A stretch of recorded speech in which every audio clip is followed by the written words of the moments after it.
बिस्मिल्लाहिर्रहमानिर्रहीम। Secondary biology chapter number 26 के अंदर आज हम टुंड्रा इकोसिस्टम के बारे में बात करेंगे। टुंड्रा इकोसिस्टम, अगर हम टुंड्रा इकोसिस्टम की लोकेशन को डिस्कस करें अगर हम, ठीक है, तो ये पोलर रीजन्स हैं, मतलब नॉर्थ और साउथ पोल हैं, जो कि आर्कटिक मतलब एरिया बनता है, उसे हम आर्कटिक टुंड्रा कहते हैं। ठीक है, सॉरी, आर्कटिक टुंड्रा, जिसमें नॉर्थ एंड साउथ पोल का जो रीजन है अर्थ के ऊपर अगर हम बात करें तो, ठीक है। और ये ट्रीलेस होता है, मोस्टली ट्रीलेस रीजन होता है, इसमें दूर दूर तक आपको दरख्त नज़र नहीं आएंगे क्योंकि बर्फ़ से ढका हुआ होता है सब कुछ। ठीक है, कहीं कहीं जो है आपको मतलब कुछ वेजिटेशन नज़र आएगी जिसके अंदर मतलब छोटे छोटे से ना कह लें कि पौधे होते हैं, जिसे आप लाइकन्स कह सकते हैं, या फिर मोसिस या ड्वार्फ विलोज वगैरह होते हैं। ठीक है, तो आर्कटिक टुंड्रा, ठीक है, जो कि अगर वर्ल्ड वाइड लोकेशन की बात करें, पाकिस्तान में अगर हम देखें तो पाकिस्तान के अंदर कोराक्रम है। ठीक है, कोराक्रम मतलब जो माउंटेन रेंज है, मतलब पहाड़ी सिलसिला है, इसके साथ साथ को हिंदू कश जोन है। ठीक है, कोराक्रम एंड को हिंदू कश, या हिंदू कश कह लें, सिंपल को का कहना ज़रूरी नहीं, हिंदू कश के जो पहाड़ी सिलसिले हैं, ठीक है, जो कि हर टाइम बर्फ़ से ढके रहते हैं। ठीक है, उनके अंदर ये कह लें कि एक टुंड्रा इकोसिस्टम एग्जिस्ट करता है। ठीक है, अगर हम वहाँ पे अमेरिकन्स की बात करें, और अगर कॉन्टिनेंट्स की बात करें तो नॉर्दर्न अमेरिका में है, नॉर्थ अमेरिका जो से, जिसके अंदर मतलब कनाडा वगैरह आ जाता है। फिर नॉर्दर्न यूरोप है जो कि मतलब पोलैंड, आइसलैंड वगैरह की तरफ चला जाता है। ठीक है, और साइबेरिया जो सा है, ठीक है, जो कि हाई लैटिट्यूड्स पे होते हैं। मतलब लोकेशन में क्या आ सकता है, हाई लैटिट्यूड्स, मतलब उनका जो सा है वो इक्वेटर से थोड़ा पोलर रीजन की तरफ ज़्यादा हूँ, सही। या फिर हाई लैटिट्यूड आल्टीट्यूड, मतलब या फिर जो बहुत बुलंदी पर, जिस तरह माउंटेन रेंजेस है, तो वहाँ पे टुंड्रा इकोसिस्टम एग्जिस्ट करता है। अगर हम प्लांट और एनिमल लाइफ देखें टुंड्रा इकोसिस्टम में, तो उसमें आपके सामने ये एग्जांपल्स हैं कुछ, मतलब एनिमल्स की पिक्चर्स आपके सामने है। ठीक है, आर्कटिक वोल्फ है, आर्कटिक फॉक्स है, स्नोई ओवल है, ठीक है, उसमें स्नो गूज है, ठीक है, आर्कटिक हेयर है, मतलब थोड़े बहुत जानवर जो कि कम पाए जाते हैं वहाँ पे। ठीक है, मतलब एक अगर मैं वर्डिंग कहूँ कि जो आर्कटिक आर्कटिक कह लें या टुंड्रा बायोम कर लेते हैं, टुंड्रा बायोम इज़ सिंपल। ठीक है, सिंपल क्यों है, बिकॉज इसके अंदर ज़्यादा स्पीशीज़ नहीं होती। ठीक है जी, यानी few species are present, species या फिर लिविंग थिंग्स आर प्रेजेंट, तो इनका इकोसिस्टम सिंपल होता है, इसका बायोम बिल्कुल सिंपल सा होता है टुंड्रा इकोसिस्टम। और अगर हम देखें कि इसमें जो प्लांट्स की बात करें तो उसमें ज़्यादातर लाइकन्स हैं। ठीक है जी, लाइकन्स, सॉरी, जो कि जहाँ पे मतलब बर्फ़ वगैरह कम होती है तो उस टाइम लाइकन्स ग्रो करते हैं। इसके अलावा पेरिनियल फ्लावर्स होते हैं।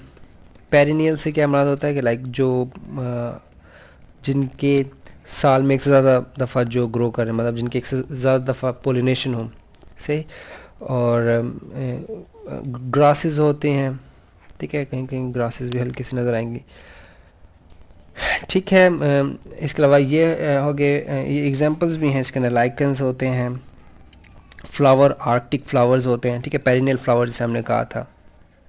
ठीक है, आर्कटिक फ्लावर्स हैं, फिर बेरबरी है। ठीक है, ये पौधे हैं, फिर ग्रासेस हैं थोड़े बहुत जो उधर वहाँ पे आपको आर्कटिक रीजन्स में या फिर टुंड्रा रीजन के अंदर मिलेंगे, सही। और कहीं कहीं पे आपको मतलब लेक्स मिलेंगी, पॉन्ड्स या फिर लेक्स होंगी, तो उनके में मॉस्कीटो भी मौजूद होंगे।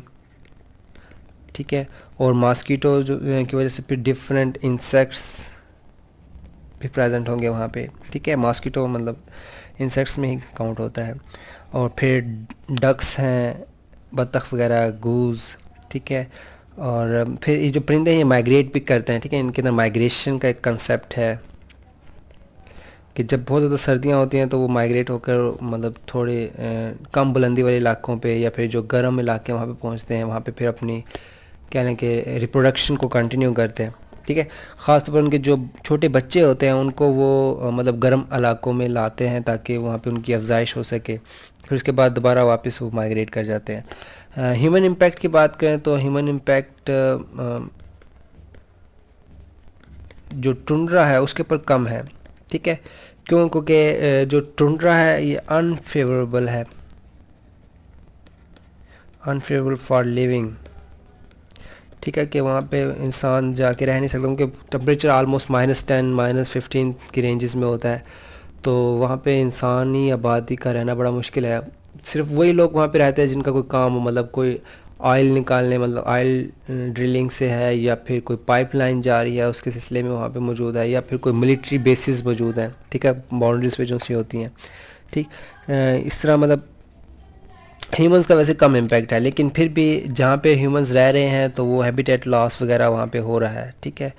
और जिसमें हंटिंग भी एक कह लें कि हंटिंग भी रोल प्ले करती है, ठीक है, कि मतलब अब ज़ाहिर बात है जब ह्यूमन पॉपुलेशन मूव करेगी कोई ना कोई ऐसा जानवर आता है तो वो उसे मार देंगे जो नुकसानदेह हो या जो नुकसानदेह साबित हो सके, ठीक है, ख़तरनाक साबित हो सके। और जो टुंड्रा रीजन है ना, इसके अंदर जब कोई तब्दीली या कह लें कोई ह्यूमन इम्पैक्ट आएगा तो वो ईज़िली ख़त्म भी नहीं होगा। जैसे अगर हम कहें ना फॉरेस्ट है तो फॉरेस्ट के अंदर आपने कोई एक जानवर मार दे तो वहाँ पे काफ़ी ज़्यादा पॉपुलेशन होगी, लेकिन टुंड्रा इकोसिस्टम में ऑलरेडी एनिमल्स बहुत कम है, मतलब जो इसके बायोम की कम्प्लेक्सिटी है वो सिंपल है। तो अगर इसके अंदर ह्यूमन इम्पैक्ट कोई पेनिट्रेट करता है, मतलब इंटर होता है, तो उसको रिमूव करना बहुत मुश्किल हो जाता है, मतलब सालों तक वो इफ़ेक्ट रहता है, सही। तो ह्यूमन इम्पैक्ट के बारे के बाद अगर हम लास्ट में थोड़ा सा डिस्कस करें ह्यूमंस एंड इकोसिस्टम को,